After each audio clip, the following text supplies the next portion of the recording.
Mesdames, Messieurs, bonjour et bienvenue dans Docteur de la semaine, la rubrique qui, en 13 minutes, vous fait voyager dans l'univers des travaux scientifiques. Et dans ce numéro, nous recevons pour vous Gérold Agbankwe. Il est docteur en microbiologie et biotechnologie à l'université d'Abomey-Calavi. Il a travaillé sur l'amélioration du niveau de connaissance des légumes feuilles traditionnels au sud du Bénin, enquête ethnobotanique, caractérisation chimique et apport dans la lutte antibactérienne. Docteur Géraud Dagbankwe, bonjour. Bonjour, monsieur le journaliste. Nous avons tout le plaisir de vous recevoir en émission et nous vous en savons gré. Le plaisir est partagé. Bien, en 2016, vous avez travaillé sur, je le disais tantôt, l'amélioration du niveau de connaissance des légumes feuilles traditionnels au sud du Bénin, enquête ethnobotanique, caractérisation chimique et apport dans la lutte antibactérienne. Et depuis ce travail qui vous a valu d'ailleurs le titre de docteur en microbiologie et biotechnologie, vous ne cessez de faire des publications d'articles scientifiques dans différentes revues. Est-ce que depuis ce temps, nous pouvons avoir une idée précise du nombre d'articles que vous avez eu à publier dans ces revues? Ok, je pense que depuis ma soutenance de thèse en 2016 à aujourd'hui, je suis actuellement à 20 publications scientifiques. Une publication scientifique dans l'intervalle de 3 ans. Dites-nous, dans ce lot de publications, lequel de ces articles scientifiques, selon vous, a beaucoup plus impacté la population et la communauté scientifique? Je pense que de tous mes travaux, c'est le travail sur les légumes feuilles traditionnels qui, je pense, à mon avis, a beaucoup plus impacté la population. Pourquoi? Parce que la population a l'habitude d'utiliser les légumes feuilles traditionnels pour traiter les infections. Tout ce qui est infection bactérienne, parasitaire et tout. Et notre étude a permis, d'accord, d'identifier réellement parmi ces légumes feuilles, d'accord, lesquels ont une activité antibactérienne réelle, d'accord, pour traiter les infections. Tout ce qu'on fait comme travaux de recherche ont tout le temps d'impact sur la population parce que nous ne travaillons pas à l'aveugle. Pour initier la recherche, il faut d'abord identifier un problème au sein de la population, d'accord, et essayer de trouver une solution à ce problème identifié. D'où la recherche. Donc, tout ce qu'on a comme publication, tout ce que j'ai comme publication, ont d'impact sur la population. Je donne un exemple. Il y a un travail qu'on a mené dernièrement au sein de l'unité sur les salmonelloses. D'accord? Ces résultats ont un impact sur la population. D'accord? Parce qu'on a montré que au sein de la population, il y a une méconnaissance totale des salmonelloses. D'accord?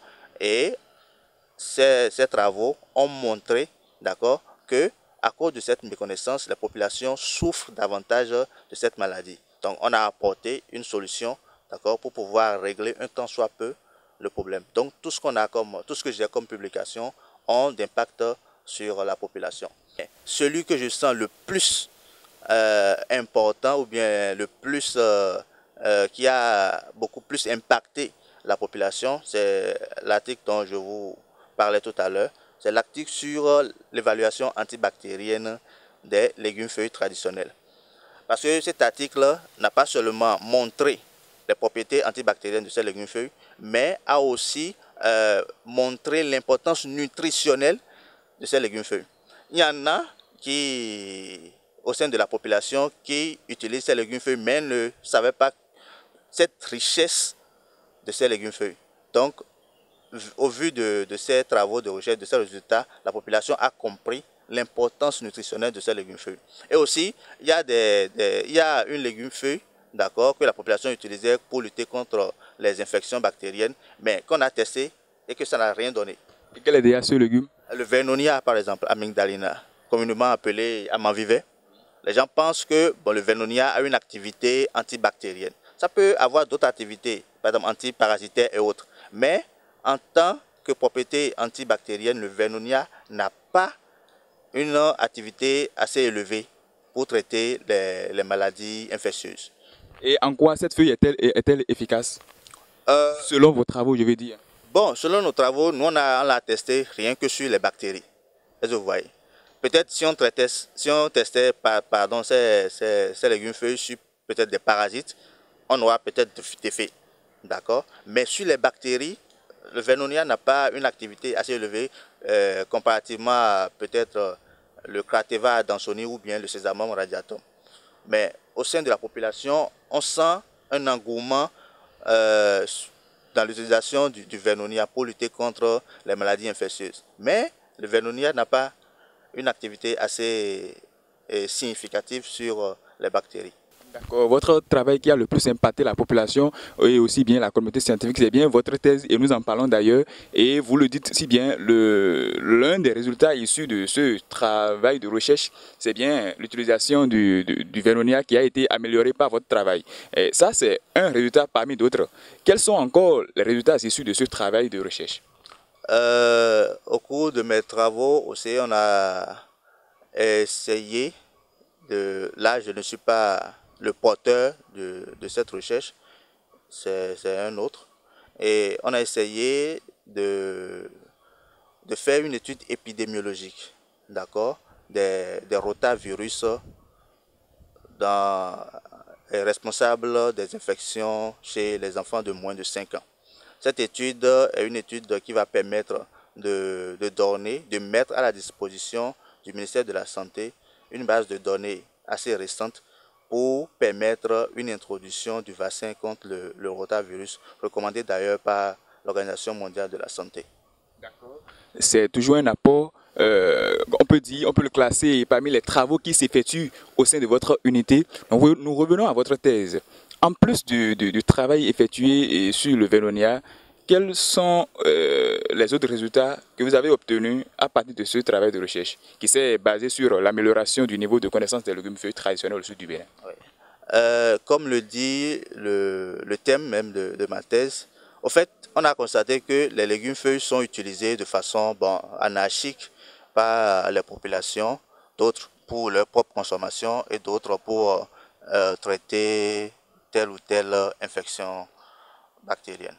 Et nous, on a essayé, d'accord, d'apporter un plus à l'utilisation de ces légumes feuilles traditionnels du point de vue scientifique. Ce qu'on a fait, c'est d'abord aller vers les tradithérapeutes, d'accord, et la population pour répertorier ces légumes feuilles traditionnels. Après, on a fait nos tests au laboratoire. En dehors du Vernonia, comme je le disais, il y a par exemple le Crateva adansoni et le Sesamum radiatum, surtout le Sesamum radiatum, communément appelé Agbo, voilà, en langue mari, qui a une activité assez importante, assez significative sur les différentes bactéries qu'on a testées. Si on poursuit les études, ce qui est en train de se faire au niveau de l'unité, c'est à long terme trouver peut-être un remède pour aider la population qui souffre de ce mal-là, qui est le choléra. Bien, vous avez travaillé sur l'amélioration du niveau de connaissance des légumes feuilles traditionnels au sud du Bénin. Cela a donné beaucoup de résultats, mais vous ne vous êtes pas arrêté là, vous ne cessez de publier des articles et nous croyons bien. Les résultats issus de vos articles vous ont certainement permis de faire d'autres connaissances, de faire la connaissance d'autres chercheurs comme vous et avec des partages d'expérience. Est-ce que vous pouvez nous parler de vos partages d'expérience avec d'autres chercheurs, aussi bien au plan national que dans la sous-région? Je dirais que mes résultats m'ont permis de beaucoup voyager. J'ai eu à participer à plusieurs colloques scientifiques et j'ai rencontré beaucoup de chercheurs. Et vous savez, quand vous avez l'opportunité de sortir comme ça du pays et de partager avec vos pairs vos résultats, cela vous permet de corriger quelques lacunes et aussi cela vous permet d'avoir une ouverture assez large sur le monde scientifique. Et ça vous ouvre d'autres opportunités. J'ai eu à participer à pas mal de colloques au Sénégal, au Burkina, en Algérie, dernièrement au Nigeria. Donc, je dirais que bon, tout ça entre dans le cadre du développement de ma carrière. Docteur Giraud Lagwankwe, nous vous savons laborieux et vous nous avez dit qu'après votre thèse, vous avez déjà publié un nombre donné de 20 articles scientifiques et nous pensons vraiment que vous poursuivez toujours vos recherches et que vous pensez toujours faire encore du neuf. Vous allez nous parler de vos projets. Quels sont ces projets-là que nous pouvons savoir que vous avez toujours dans le sens de votre carrière? J'ai voulu quand même être un peu plus spécifique dans mes recherches. Et depuis ma thèse, je me suis penché beaucoup plus sur la lutte contre les infections bactériennes.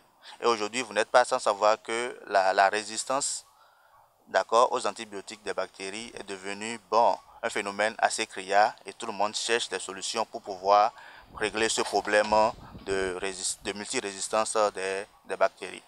Et dernièrement, il y a de cela 2 ou 3 semaines, j'étais au Ghana pour une formation sur l'utilisation des bactériophages dans la lutte contre les micro-organismes. Et je pense que depuis là-bas, j'ai initié un projet, d'accord? Et je pense que c'est dans ce sens que je vais désormais mener mes activités de recherche. Il faut aussi dire que préalablement à ça, j'avais déjà démarré à utiliser les probiotiques, c'est-à-dire les bactéries probiotiques comme les lactobacillus, dans la lutte aussi contre les maladies infectieuses pour régler le problème de multirésistance des bactéries. Donc mon souhait, c'est de mettre ensemble les probiotiques et les bactériophages pour donner encore un tant soit peu une force à cette lutte-là contre la multirésistance. Bien, nous espérons bien que ces projets vont être à leur thème et leurs résultats vont bien impacter la population. Docteur Giro Agbankpe, nous vous demandons si vous avez un mot de fin à l'endroit de nos téléspectateurs. À l'endroit des téléspectateurs, je dirais merci. Merci de suivre Docteur de la semaine et de suivre 229 Sciences, d'accord, sur les réseaux sociaux. Et parce que nous, les chercheurs, on a ce problème. Notre problème, c'est le manque de communication. Parce que nous sortons les articles, nous publions beaucoup, mais nous n'arrivons pas forcément à reverser tout ce qu'on a comme résultat au sein de la population. Et je pense que vous le faites si bien déjà, parce que avec ce créneau, les chercheurs pourront désormais partager avec la population les résultats de leurs recherches, parce qu'on travaille pour eux au fait.